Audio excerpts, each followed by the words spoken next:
À vos micros. Prêt. Parlez. On RMS. Bonjour à tous, vous écoutez On RMS. Alors aujourd'hui, on fait une émission cinéma. On va vous parler de nos films préférés de l'année 2014. Alors, qui veut commencer pour parler d'un de ses films préférés ? Bon, bah, j'ai commencé, quitte à faire. Donc bon, je me présente, Jeffé Carnot pour la radio. Et on va commencer avec une petite antériorité. Donc il est pas 2014, mais c'était en décembre. Donc voilà, vous savez ce que c'est. On le prend pas directement, c'est cher directement les premiers jours. Donc on y va après. Donc c'est en janvier et c'est Casse-tête chinois de Cédric Clapiche avec Romain Duris, André Tautou et Cécile de France notamment. Donc c'est le troisième film donc de la trilogie de Xavier. Si je vous dis l'auberge espagnole, je pense que vous comprendrez assez vite. Donc là, on retrouve Xavier qui a 40 ans, qui a des problèmes de famille, qui doit essayer de voir ses enfants aux États-Unis. Mais ce n'est pas simple, car sa vie est toujours compliquée. C'est toujours avec plaisir qu'on la découvre, qu'on la redécouvre plutôt. Donc là, c'est le cadre américain donc de Chinatown. Et encore une fois, ça marche. Encore et toujours. Clapiche a cette capacité à vous montrer la vie telle qu'elle est dans toute sa poésie, mais un peu dans toute sa dureté aussi. Toujours un léger décalage qu'il arrive à vous transmettre par l'image et ses personnages tellement attachants. Que ce soit Xavier, donc que ce soit Cécile de France, Audrey Tautou, Wendy, enfin tous qui font partie maintenant de notre imaginaire collectif, ou du moins du mien, parce que clairement ces films ont marqué. Et voir ce dernier film, c'était un pur bonheur et une nostalgie aussi. Comme vous fermez un bouquin, c'est cette trilogie, certes, que vous avez vraiment aimé, à la fin vous fermez, vous avez une petite larme qui coule sur votre joue, et moi c'était le cas pour ce film-là, Casse-tête chinois. C'était vraiment un film que j'ai adoré. Ouais, ce qui était intéressant, c'est qu'on grandit avec les personnages, parce que mon nom est un peu en décalé par rapport à sa génération, mais on suit un peu, genre là, par exemple, on est en école de commerce, on est un peu à l'époque l'auberge espagnole, et c'est comme si on allait suivre plus tard c'est ça qui est intéressant, je trouve, et qui rend les personnages attachants. Ouais, on les retrouve d'année en année. Enfin, je suis d'accord, j'ai bien aimé le film. Clairement une vraie personnification qui se crée, et puis même les performances de Duris, de Cécile de France, enfin tous, il y en a aucun qui fait fausse note, à part peut-être Apple, qu'on voit peut-être un peu trop pendant le film.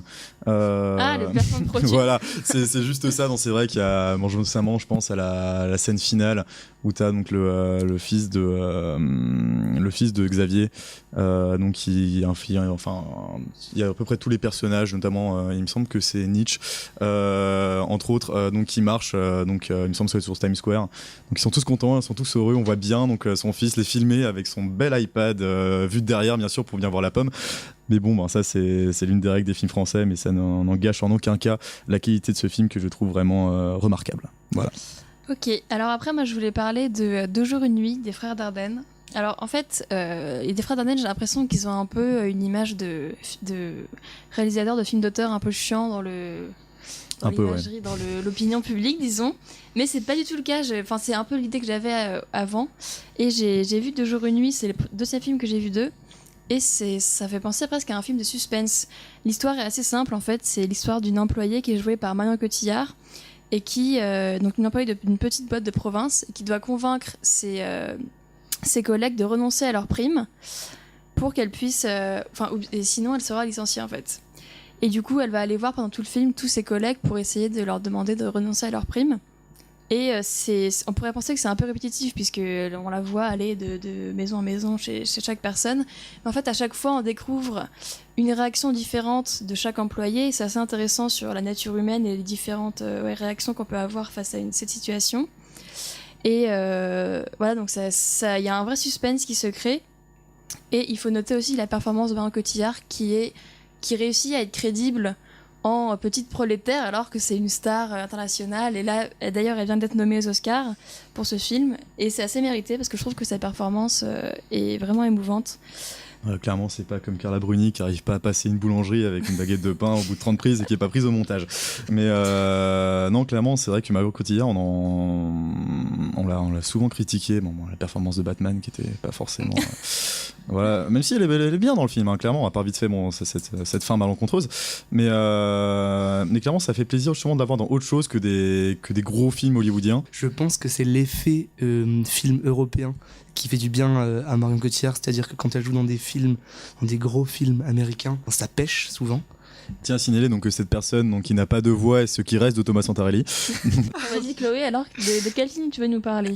Alors du coup, non sans surprise, le premier film dont je vais parler est Le Grand Budapest Hotel de Wes Anderson. Ce nom n'est pas inconnu des amateurs de cinéma et je vois déjà Thomas tiquer et vouloir prendre la parole. Alors oui, Wes Anderson, il est bien connu parce qu'il avait déjà marqué la critique en 2012 avec Moonrise Kingdom. Et ici, on est dans un univers toujours similaire, mais radicalement différent. Similaire parce qu'on retrouve toujours les mêmes effets de mise en scène et de réalisation, avec une symétrie et une esthétique très polissée, et radicalement différent parce que dans Moonrise Kingdom, on raconte l'histoire de 2 enfants. Là, on est dans une adaptation littéraire assez libre d'un roman de Stefan Zweig. On se trouve en République de Srebrenica et un jeune groom se retrouve mêlé à une histoire d'héritage complètement délirante. Le scénario est bourré de rebondissements et il est vraiment bien ficelé. Oui, en fait, ce qu'il faut noter, c'est qu'au-delà de l'aspect esthétique et l'aspect caméra, mise en scène, perspective, c'est le scénario qui retient l'attention dans ce film, puisqu'on est dans un scénario à rebours. On commence à l'époque contemporaine, puis on fait un premier saut en arrière pour revenir dans les années 80, puis dans les années 60, puis enfin dans les années 30. Tout ça contribue à créer un énorme tourbillon. Ce tourbillon nous permet de nous immerger davantage dans cet univers très particulier qu'est celui de Wes Anderson, que ce soit celui de ce film, et finalement son univers cinématographique plus globalement. Clairement, pour moi, Grand Budapest Hotel, c'est festival, quoi. Enfin, il arrête pas. C'est un tourbillon de bonnes idées. C'est vraiment... On rentre comme dans un maelstrom dans son univers et on n'en sort pas. Après, c'est vrai que justement, c'est tellement festival que ça peut être Uber Festival. Bon, c'est très moche quand c'est dit comme ça, mais pour ceux qui étaient un peu réticents par rapport à l'univers de Wes Anderson, clairement, ça va être too much. Mais si vous aimez, mais oh là là là là là, ah, franchement, vous ressortez, vous êtes content, quoi.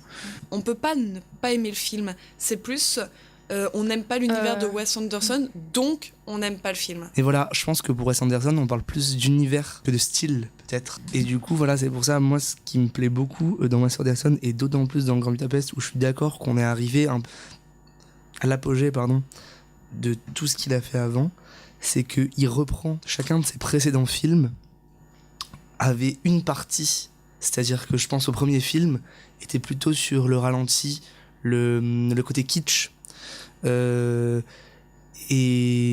les derniers plus sur la symétrie. Je pense à Moonrise Kingdom, je pense à La Vie aquatique, et sur le détail.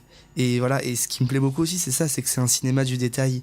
Et j'avais lu un article où il expliquait que chaque plan mettait des heures à se composer parce qu'il compose des plans comme un tableau. C'est-à-dire que voilà, il va aller regarder de quelle couleur est la poupée bleue au fond. Enfin, je pense que voilà, il choisit. Et ça, c'est super intéressant comme démarche. Et voilà, et pour le Grand Budapest Hotel, ben moi je trouve que c'est plus un détail qu'autre chose, mais je trouve ça fabuleux. C'est ce que tu disais, Chloé, à propos. En fait, moi j'appelle ça des mises en abîme successives. Parce que concrètement, dans l'histoire, ça n'apporte pas grand-chose. Le film pourrait en passer, clairement. C'est en ça que j'appelle ça un détail. Et je trouve ça... je trouve que ça rajoute au film une dimension supplémentaire. Et c'est pour ça que, oui, moi, c'est un de mes films préférés de 2014. Parce qu'on ressort du cinéma les yeux écarquillés. Et ça fait plaisir et j'ai hâte d'avoir le prochain. Alors pour revenir sur le fait de sortir du cinéma les yeux écarquillés, un autre film que j'ai vraiment aimé de 2014, c'était Gone Girl de Fincher, donc avec notamment Ben Affleck et Rosamund Pike, donc sorti le 8 octobre 2014, où justement on rentre dans un thriller, attention l'anglais, où justement donc un homme, donc Nick Dunn, qu'on signale la disparition de sa femme. La question étant, est-ce qu'il l'a tuée ou non? Et donc le film va s'articuler sur le fait sur cette interrogation, puis sur une toute autre dimension. Et donc je vous en parle peu parce que je ne veux pas vous spoiler du tout, mais c'est dur. Et pour vous dire, donc c'est un film très dur, mais surtout dans le scénario, dans la mise en scène. Ce qui fait, c'est rare d'avoir vu ça. Donc voilà, les lumières s'ouvrent dans le cinéma, tout va bien. On se retourne vers son voisin de droite et de gauche, on se rend compte qu'il tire une gueule comme vous en avez jamais vu, des yeux écarquillés, le teint blanc. Et on se dit que l'effet cathartique, c'est pas seulement dans les textes de la Grèce antique, mais ça peut exister. Et là, c'était clairement le cas. Tout le monde était pas choqué, mais était touché par le film. Et si c'est bien si l'art a bien un but, c'est bien le fait de faire réagir son entourage. Et ben clairement, c'était ça. Donc c'est un film réussi. Je suis d'accord, j'ai beaucoup apprécié le film, et c'est vrai que c'est assez dur. Déjà sur la vision du couple qui est montrée dans le film, c'est Ne vous mariez pas. assez pessimiste. Et aussi, ce qui m'avait marqué, c'était la vision de l'opinion aux États-Unis qui, comme ça, change de bord, qui est vraiment manipulée par les médias et qui. Ça, c'est assez intéressant. Je sais Toujours pas si la c'est faute très des réaliste, médias, de mais- toute façon. Toujours la faute des médias. Enfin, en tout cas, ouais, c'est un très beau film. On va pas spoiler parce que ça serait dommage. Mais... Mais clairement, et juste pour voir notre cher ami Barney Stinson, notre cher Barney, qui joue dans un rôle sérieux comme quoi c'est possible et qui est à peu près crédible d'ailleurs. Puis même pour Ben Affleck, pourtant je le porte pas vraiment dans mon cœur, mais là il nous a envoyé une performance qui était ma foi fort intéressante. Et il faut parler de l'actrice aussi. Clairement, Rosamund Pike, qui est pour moi, assez- c'est la prochaine Meryl Streep. Enfin, avec ce qu'elle a envoyé, c'était cette puissance d'acteur. Ouais, je suis d'accord. Il y a des personnages très ambigus comme ça qui est assez flippant. Enfin, ouais, impressionnant. Alors moi, après, je voulais parler de Interstellar, donc de Christopher Nolan, qui est sorti là il y a quelques semaines. En quittant sa famille et notamment sa fille, il prend le risque de plus jamais la revoir ou bien de la revoir quand elle aura, je sais pas, quand elle sera très vieille, quoi. Donc c'est un peu ça l'enjeu du film, la relation père-fille qui est au centre du film et qui est assez forte. Et je m'attendais pas à ça, mais c'est un film très émouvant. Enfin, moi, personnellement, j'ai pas mal pleuré. Et ça en met plein les yeux, quoi. On est vraiment au spectacle. Et il n'y a pas tant de films que ça cette année qui nous ont autant mis plein la vue, quoi. Je suis tout à fait d'accord avec toi, dans le sens que c'est un film émouvant. Alors, j'irai pas jusqu'à dire que j'ai pleuré, mais c'est vrai que j'ai eu beaucoup de mal à m'en remettre, dans le sens où il m'a fallu 2 bonnes heures avant d'encaisser, quand je suis rentré chez moi, de me dire waouh, j'ai quand même vu un film puissant. Voilà, moi ça a été ma claque Ouais, de c'était une 2014. claque, pareil. Alors après, c'est une claque, et avec le recul, je me suis dit, c'est quand même n'importe quoi fait avec brio. Willing suspension of disbelief, ce qui correspond, alors là je vais vous Oula. impressionner, au fait de... Oui, instinct vocabulaire. Au fait d'accepter de croire à ce que nous raconte le narrateur, bon ici en l'occurrence le film, même si c'est n'importe quoi en fait. Et moi, alors même s'il y a des nombreuses vérités scientifiques, concrètement j'étais un peu perplexe face à cet avenir, et du coup je me disais c'est n'importe quoi mais c'est super bien fait, et où j'étais vraiment content, mais je félicitais le réalisateur parce que il tombait pas dans les écueils faciles de la science-fiction. J'avais peur que ce soit comme, pour citer un exemple précis, que ce soit comme la fin du dernier Indiana Jones réalisé par Spielberg. J'avais peur que ça tombe dans des trucs comme ça, et à chaque fois non, justement. Typiquement, je vais pas spoiler, mais le passage de la 5e dimension. Ce passage de la 5e dimension, ça qui est bien, c'est qu'il joue avec le suspense là-dessus, j'ai l'impression. On s'attend à ce qu'il fasse ce que n'importe quel navet aurait fait, et il le fait pas, et c'est ça qui m'a fait beaucoup plaisir. Clairement, il y a vraiment des bonnes idées avec la scène de début. Donc avant justement l'Odyssée spatiale, on vaut vraiment la peine. Parce qu'elle arrive vraiment aussi à créer un univers, et puis Matthew McConaughey, quoi. Enfin, depuis Killer Joe, le mec retourne en force, quoi. Je disais, donc mon cher collègue Thomas, il arrive toujours à se transcender et pas tomber dans les écueils justement qu'aurait pu être un 2001 2.0. Et rien que pour ça, ça en vaut la peine. Après, c'est un peu niais à certains moments. Donc on peut passer à un autre film. Vas-y, Chloé. Alors oui, un film qui du coup a été primé aux Oscars si je ne me trompe Ouais. pas. Il s'agit de 12 Years a Slave. Il a gagné le meilleur film, je crois, l'année dernière, c'est ça?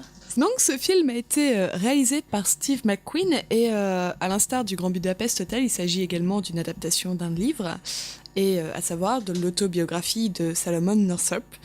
Donc ce cher Salomon est un noir qui a réussi dans sa vie et donc qui vit de ses propres moyens. Il dispose d'une propriété, il fait vivre sa famille. Le problème, c'est que le film se déroule à une époque où la ségrégation et les violences contre la communauté noire sont encore très très fortes. Et du coup, il se fait enlever et il est vendu comme esclave, ce qui vous explique le titre du film, parce que devinez combien d'années il est esclave. Oui, bingo, vous avez compris, c'était 12 ans. Plutôt que de parler directement de ce film, il s'agit de faire un point, on va dire, très général sur les films sur l'esclavage. Parfois, ils sont trop moralisateurs, parfois, ils sont trop épiques, et généralement, ils laissent un goût très amer dans la bouche. 12 Years a Slave est un film lent, il dure plus de 2 heures. C'est un film où il y a un vrai suspense, pas un suspense au sens de l'angoisse, comme tu as pu le décrire dans le film dont tu nous as parlé. Le suspense vient qu'on ne sait pas si finalement Salomon s'est accommodé à l'idée d'être esclave ou si il espère toujours pouvoir s'échapper et retrouver sa famille. Et tout le film est porté par ce tiraillement, et même s'il est long, même s'il y a des longueurs comme dans tout film avec une durée pareille, finalement, il n'est pas mauvais, il n'est pas dans un extrême ou dans l'autre, il présente des situations très variées, que ce soit depuis l'arrivée de Salomon dans les baraquements, on va dire, au moment où il est obligé de battre une autre esclave. On voit tout ce qu'il a pu vivre, et de manière très nuancée. C'est pas moralisateur, c'est pas un héros. Salomon, c'était juste une personne normale à qui il est arrivé quelque chose d'extraordinaire et on ne sait pas comment il va s'en sortir. Oui, ça fait très plaisir. C'est un film tout en nuances et ça fait toujours du bien. Il y a encore un film. Oui, mais... encore un. Ah bah c'est très bien. Ok, alors moi c'était Her de Spike Jonze. Ouais, complètement. Ouais, c'était un film déjà hyper émouvant. Vraiment, donc j'ai juste rappelé l'histoire. On suit un personnage principal qui s'appelle Théodore, qui est joué par Joaquin Phoenix. Et au début du film, il est en train de vivre une rupture assez difficile. Et du coup, il décide de faire l'acquisition d'un programme informatique qui est en fait une intelligence artificielle et qui s'appelle Samantha, qui est une voix féminine et qui a presque une vraie personnalité, quoi, qui s'adapte à la personnalité de Théodore. Et du coup, ils développent ensuite une espèce de relation et ils finissent par presque tomber amoureux. Et faut souligner que Scarlett... Oui. Tu devrais peut-être préciser qu'on est dans un futur proche. Ouais, dans un futur proche, voilà. Ça se passe, ouais. Parce que Je sais pas trop en quelle année, ça n'est mais... pas possible encore, a priori, de tomber ouais, amoureux de Siri. Tout à fait. Tu sais, y a des gens qui tombent amoureux de logiciels de couple. Où justement, il y a sur ta console portable, tu as une fille ou un garçon. Et donc, tu interagis avec elle, tu la promènes, tu l'envoies, tu la fais manger au resto. Voilà, et puis tu peux m'envoyer, ça arrive. Il y a des mariages au Japon et c'est assez étrange. Mais c'est fin de la parenthèse, je m'excuse. C'était marrant, c'était que Scarlett Johansson, on la voit pas dans le film en tant que sa voix. Et elle a eu un prix à Venise d'interprétation. Donc ça montre bien qu'elle réussit à faire passer beaucoup de choses juste par la voix. Et notamment une sensualité alors qu'on ne voit pas du tout, quoi. Et donc ce qui m'a plu aussi dans le film, c'est que c'est pas une condamnation de la technologie en disant regardez, c'est mal, il est malheureux comme ça, puisqu'il s'est isolé, donc il n'y a pas de jugement. C'est ça qui est bien. Et donc ce qui ressort du film, c'est une mélancolie assez forte, et aussi le fait que ce soit très en phase avec son époque, puisque c'est un film sur la solitude, et ça parle, je pense, à beaucoup de monde, peut-être. À l'heure des réseaux sociaux, où peut-être les gens sont enfermés un peu dans une espèce de bulle virtuelle, disons, et ils se coupent un peu de la réalité. Je pense que voilà, c'est intéressant sur ce plan-là. Alors du coup, le dernier film sera non sans surprise, puisque vous avez déjà eu l'occasion d'écouter une chronique à ce sujet. Le film Night Call. La chronique est disponible sur notre chaîne YouTube, donc ce sera assez bref. Pourquoi l'avoir choisi à nouveau, puisque tout le monde vient de parler de films assez extraordinaires, que ce soit Her, Interstellar ou autre. Tout simplement parce que ce film est passé relativement inaperçu en France, alors que ce film, c'est le nouveau Drive, voire un meilleur Drive. Alors, puisque on a un personnage qui est similaire, c'est-à-dire un personnage totalement inintéressant à la base. Il est chômeur, il n'a aucune formation, il n'a même pas fini ses études. Enfin, le mec, vraiment le loser de base. Et on se rend compte que c'est un vrai monstre. Pourquoi ? Parce qu'il va se découvrir une passion, qui est le journalisme freelance. Cette passion va l'amener à aller toujours plus loin. Pour aller toujours plus loin, il va filmer des images toujours plus, vous m'excuserez le mot un peu trivial, toujours plus trash. Et il va détruire tout ce qui l'empêche d'avancer. Pourquoi c'est un bon film ? Deux aspects qui ne sont pas exhaustifs. Le premier, c'est l'ambiance, très similaire à Drive. On a des images de nuit qui sont très glauques. Ça contribue à forger le caractère du personnage. Et le deuxième, c'est, on va dire, le héros et le traitement qu'en fait le réalisateur, puisque le réalisateur n'a pas peur de transformer son héros en psychopathe, de le faire aller jusqu'au bout de sa logique. Et c'est terriblement effrayant. Bref, on est entre la critique d'un esprit capitaliste et entrepreneurial totalement démesuré et des scènes de nuit juste magnifiques. C'est aller le voir, réécouter les chroniques qu'on a pu en faire. Ce film est passé inaperçu, mais vaut le coup d'être vu.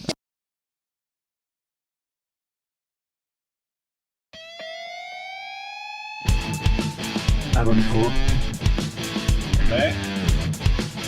Parlez. On est Rebels.